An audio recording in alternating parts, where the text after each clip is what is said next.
Hello, teachers, and thank you for joining this live streamed community event on the Teaching English Facebook page, brought to you by the British Council.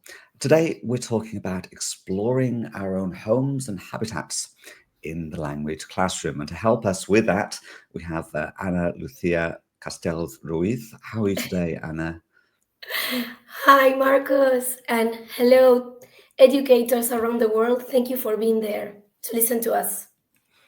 Well, of course, you're part of the conversation, teachers. If you do like to contribute, please use the live chat. My name is Marcus James. I'm part of the Teaching English team here at the British Council. So, as I said, any questions or contributions, pop them in the live chat. Ana Lucía, we're talking about exploring, our own homes and habitats in the language classroom. A topic that you chose, but what inspired it? Well, in fact, I think it's an important topic to deal with, to work with kids. I'm a primary school teacher. I have worked many years in fourth grade, with 10-year-old kids.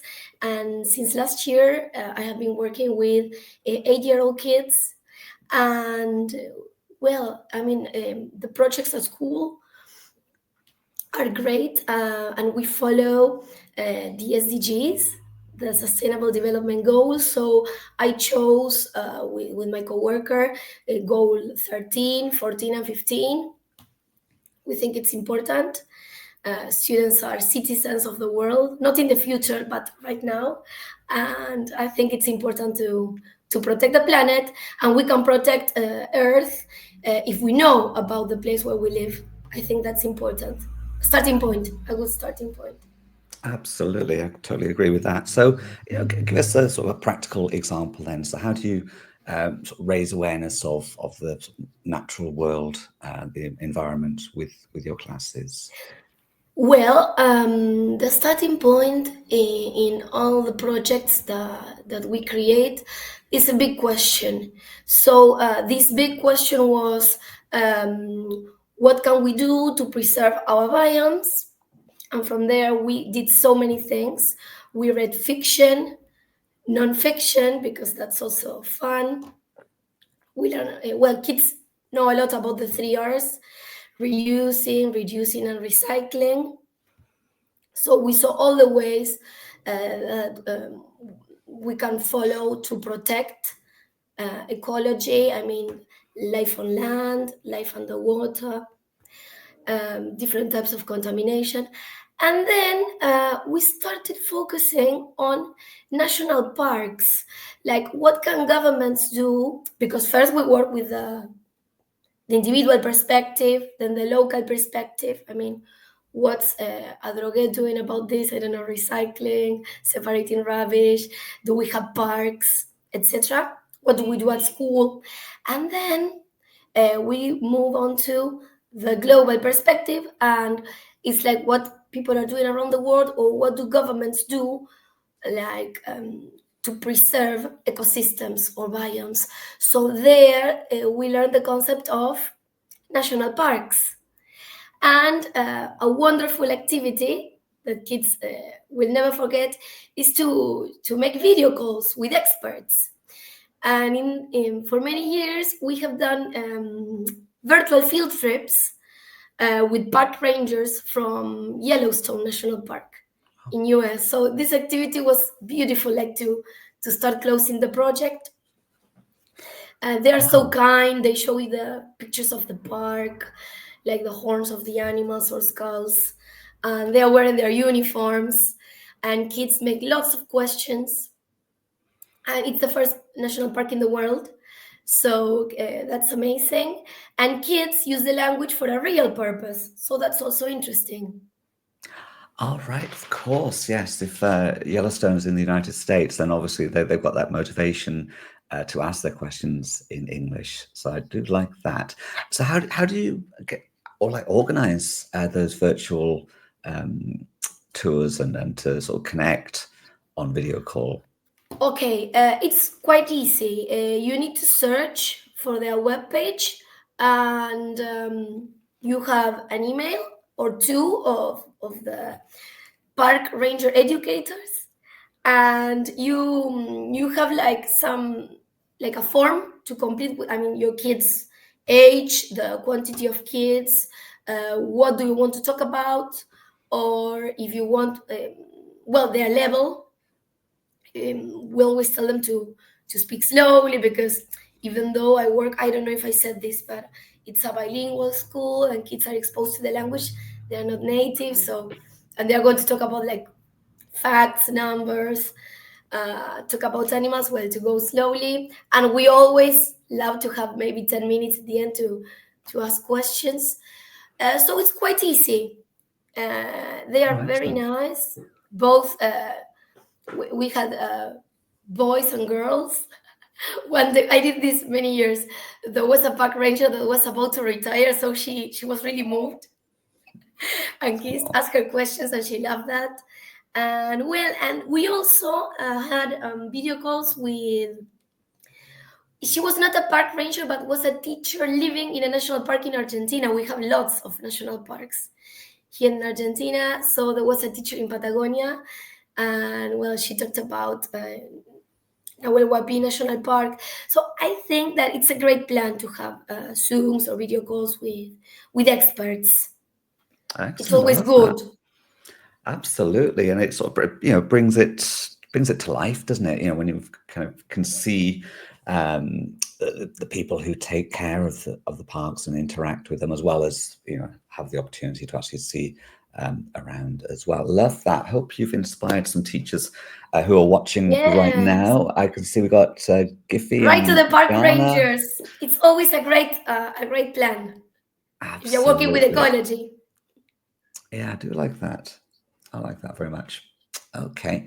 So yeah, teachers watching. We've got Saida in Azerbaijan, Gifty in Ghana, Keti in Macedonia, Pamela in Argentina, Hi, teachers. and Antonella in the UK. Okay, excellent. Okay, so obviously one of the barriers we often face with sort of raising awareness of climate issues is how interested are the students themselves? How can we sort of get them interested in sort of learning about the natural environment? What have you found sort of in response to that? Do your students enjoy the topic, or do you find you have to sort of motivate them in other ways? Well, it's always necessary to motivate them. Then I think that the length of a project is crucial when it starts getting too longish. Well, we need to give it a closure and move on. I think it's always important to plan in advance, like to devote each week of the project to a different thing. We also need to, well, when we are ELT teachers, we need to help them develop all the skills. So we need to bear in mind all that. We also need to bear in mind that learners have different intelligences and they learn in different ways. So we need to cater for their needs. That's also important. So we need like different type of material. And well, length for me is crucial. When it starts getting like, well, it's the 6 week. Well, okay, let's start. For me, for a project with, I don't know, third graders or fourth graders, 6 weeks, it's okay. 5 weeks maybe, and then it's good, well, to have a final task. But I think that if we raise the awareness that, as I said before, they are citizens of the world, that, I mean, the planet is in their hands, when we involve them in activities, or like we make them responsible, it changes a lot. Okay. And something nice, because then, Marcus, that then this project changed a little bit, because last year we had an eco fair at school. That is when we invited parents. It was like an open class with, I mean, art also in schools corridors and all that, but the structure of the class was different. So we didn't have like a final task in the project, but we had a design thinking project. So we started the project with an article, and the article had to be a piece of news about Argentina. And well, it had to do with one of the SDGs. Well, in my case, as I love national parks, I love visiting them and teaching about them. I chose life on land, and we found an article I had to translate it because it was from a newspaper in Patagonia, a digital newspaper, that said that there were many wildfires in Bariloche and Patagonia because of invasive species. So it was very hard. I had never worked with this concept of invasive species. I had to read a lot with my coworker. So it's like pine trees were, inserted in Patagonia like 60 years ago. They grow very fast. They're very flammable. So we learned a lot.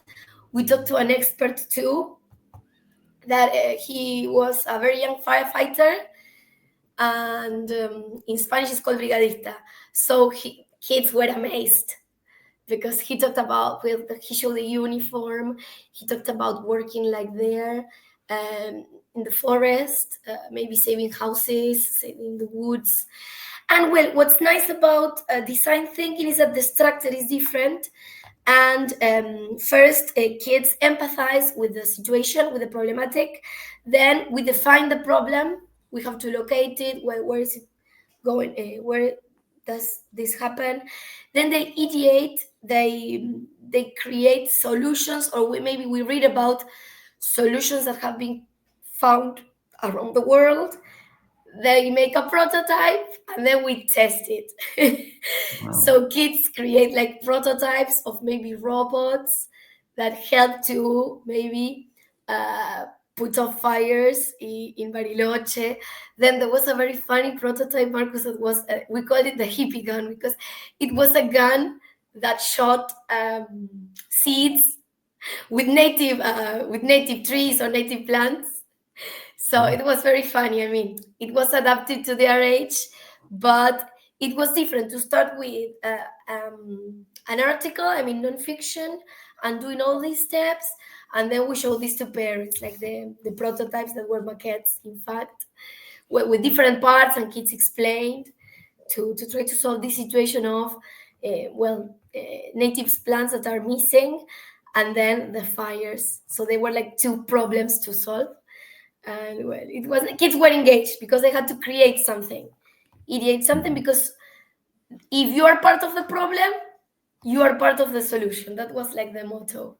I absolutely love that. And certainly, I think, you've been describing that. I've been sort of going through my mind, sort of ticking off all the sort of things that you covered. You've got your project-based learning, you've got your critical thinking, your problem solving, your reading, your speaking, listening. I mean, that's the great thing about, I guess, sort of this type of climate issue raising, is that you can integrate it throughout, all of the skills, all of the systems, all of the life skills as well. So definitely. Yes, when you plan in advance, you have to see this. I mean, what I'm going to do this week, we usually use like a project map with like it's like a grid with the weeks, and we try to cover everything. Oh, I love that. And by the way, how old are your students? 9 years old. All right. Okay. Excellent.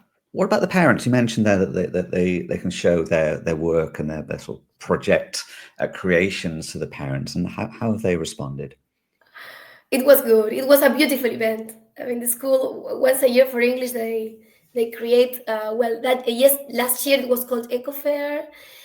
This year it was more social. We didn't work on ecology. We love working on ecology, but we did like I don't know how to say it in English. In Spanish, it's called aprendizaje en servicios. Like it had to do with solidarity.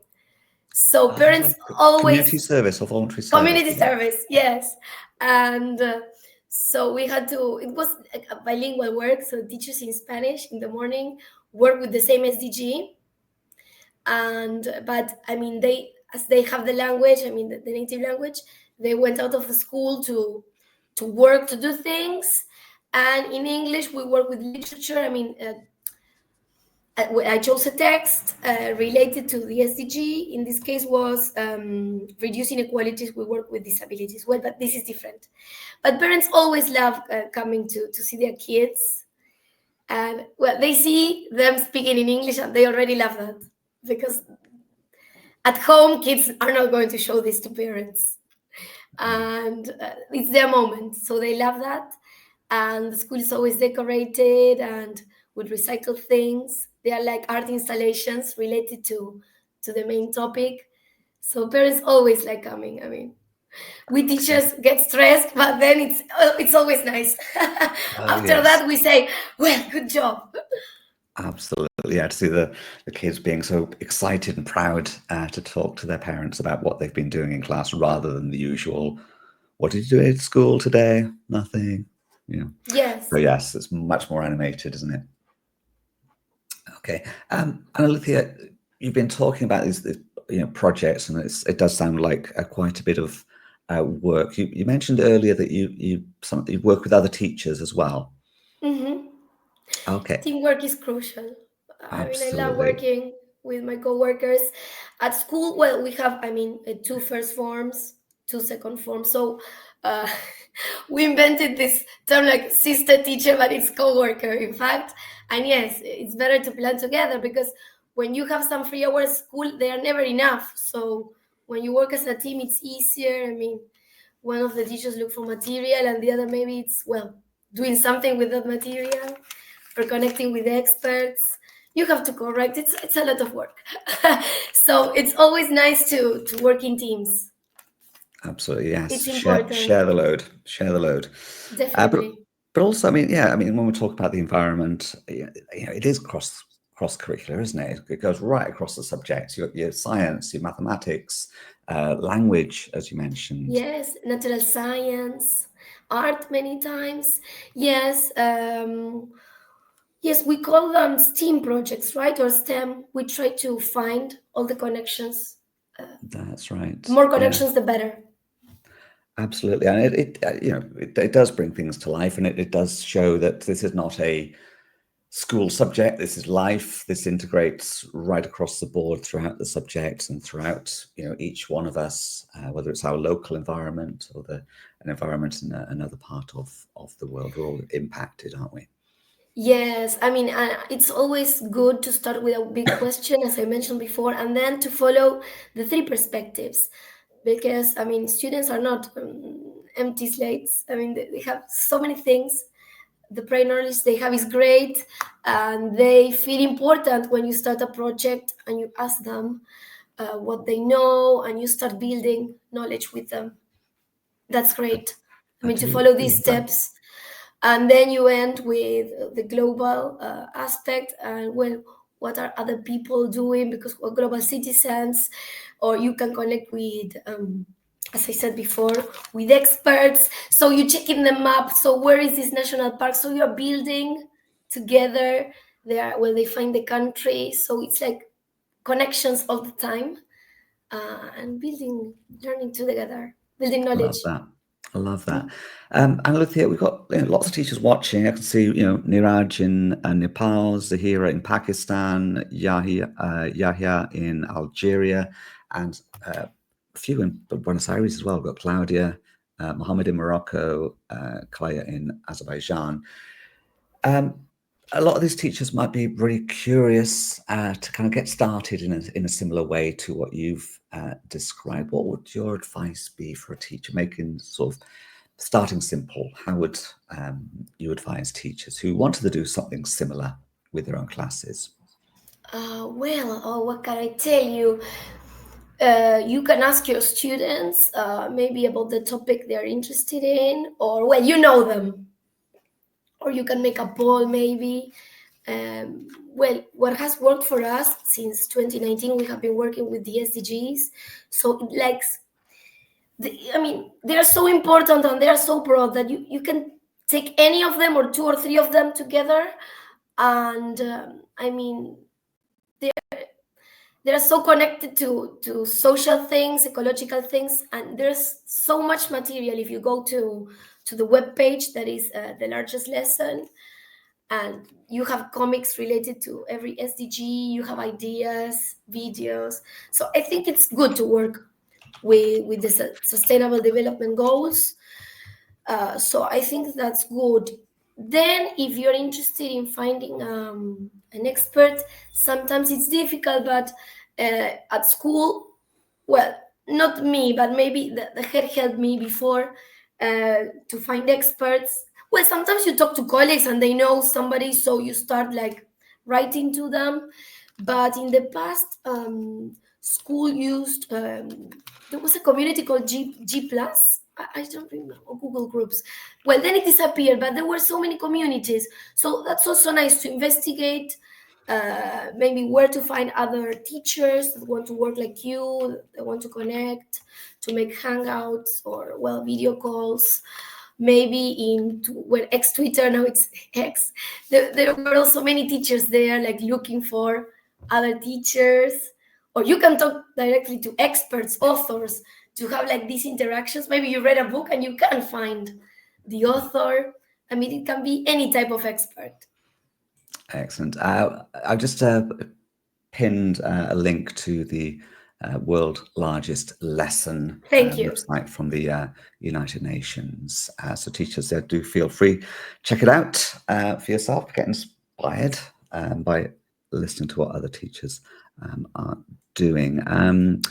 A comment from Mohammed. There are some learners who excel in an area other than what the syllabus imposes, but they feel they have little or no room where they can express what they know. Do you allow them room to speak out and get feedback? So, get the sort of insights from the learners. Is that something that you mentioned earlier about asking your students what they want to do? So do you Yes. sort of check in on them throughout the project as well? Definitely, Mohammed, thank you for your question.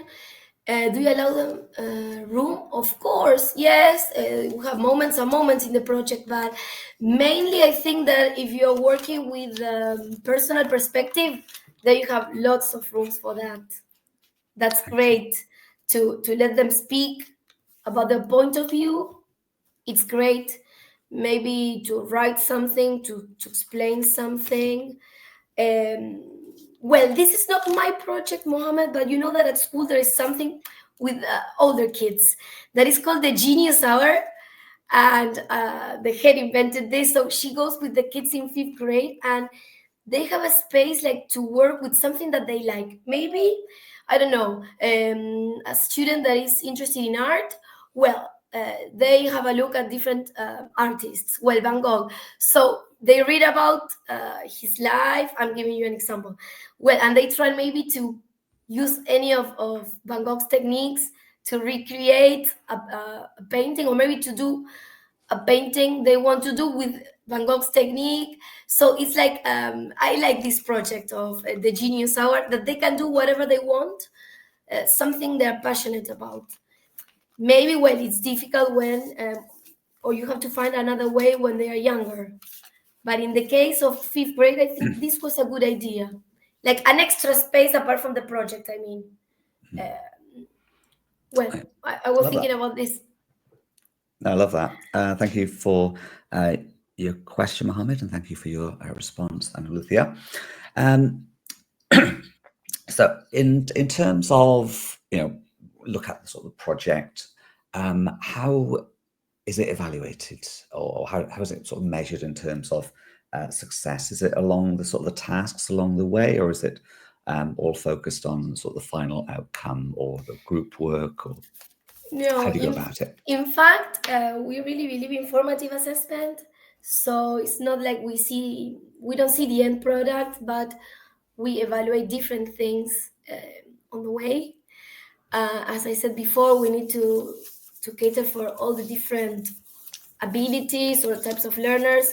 So we may have different types of evaluations at the beginning, in the middle, in the end. We evaluate, well, at school. I mean, the first part of the day, we try to make it only oral. So, well, we try to make them participate because we need to listen to them. So, well, there we have like an oral mark. Then maybe, well, we work on vocabulary. You can have, I don't know, dictation, or they have to use the vocabulary in sentences. Well, then you have like a small evaluation. Writing, well, in this project of national parks and biomes, well, they had to write an adventure story. Well, we give them the success criteria. Well, we do process writing, but we also evaluate that. We start with generation of ideas, first draft, second draft, publishing, then we read it to the other students. So that's other piece of information, I mean, for teachers. And then, of course, you can have an end of project exam, an end of project test with reading comprehension, I mean, or you have like everything listening, but not only in the end. I mean, it's nice to evaluate like all the path you have walked with your kids. Yeah, Khulud says, yes, evaluating the process accounts for differentiated learning. Excellent point. Thank you, Khulud. Excellent. Okay. Teachers, we really hope that you have found this session inspiring and that you might be motivated to do a similar project with your own learners. Ana Lucía, thank you so much for your great insights and motivating ideas. You're welcome. Thank you for inviting me. It was really nice. Thank you for coming. Okay, teachers, thank you for joining us, and do check out our social media for lots more ideas and inspiration on raising climate issues with your own learners. Right, we'll see you next time. Bye-bye. Bye.